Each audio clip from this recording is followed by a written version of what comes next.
কথা বিন্দুও ছিল না। এই উম্মতের সাথে আল্লাহর বড় দোস্তি।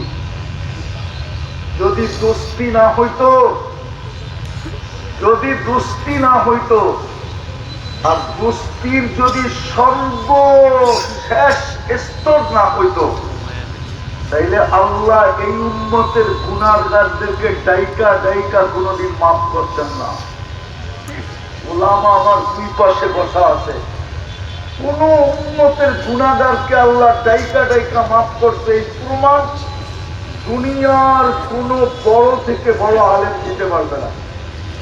কি হুজুররা দিতে পারবে না? জিজ্ঞাসা করে কোন উম্মতকে আল্লাহ ডাইকা ডাইকা মাফ করতে?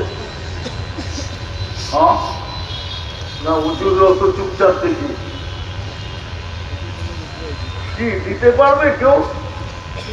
কোন প্রমাণ দিতে পারবে না। কিন্তু এই উম্মতকে রাতের 3 ভাগের 1 ভাগ অতিবাহিত হইতে দেরি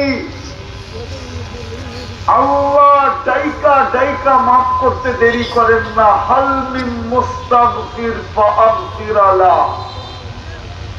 আলা হাল মিন মুস্তাগফির, কে আসিস গুনাহগার, জলদি আয়, আমি চলে আসছি। কেন?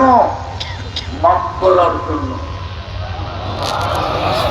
আরে আরো জোরে বলেন না, বানালো তো বলতে চান না আপনারা দেখি।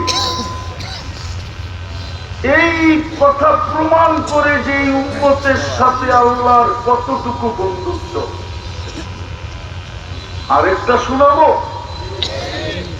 হায় হায় হায়, আল্লাহ এই উম্মতকে সম্বোধন করে বলতেছে, ফালাম্মা তায়াক্কানতা বিল বাওয়ার ওয়া যানানতা আন্নাকা মিন আহলিন নার মানাহতু ইলাইকা রিদওয়ানি ওয়াল্লাইতু ইলাইকা গুফরানি কুলতু লাকা লা তাহজান গফারতু লাকা যুনুবা ওয়াল আওসার ওয়া লিআজলিকা সাম্মাইতু নাফসিয়াল আজিজুল গফফার।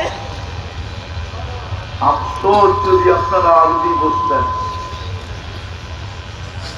যদি আরবি বুঝতেন তাহলে খুব মজা হতো। আফসোস তো এখানে আরবি বুঝি না, বুঝতেও চেষ্টা করি না।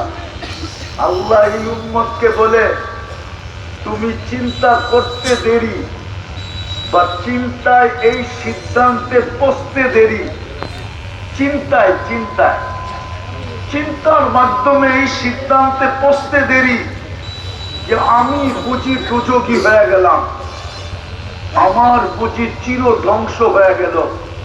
আল্লাহ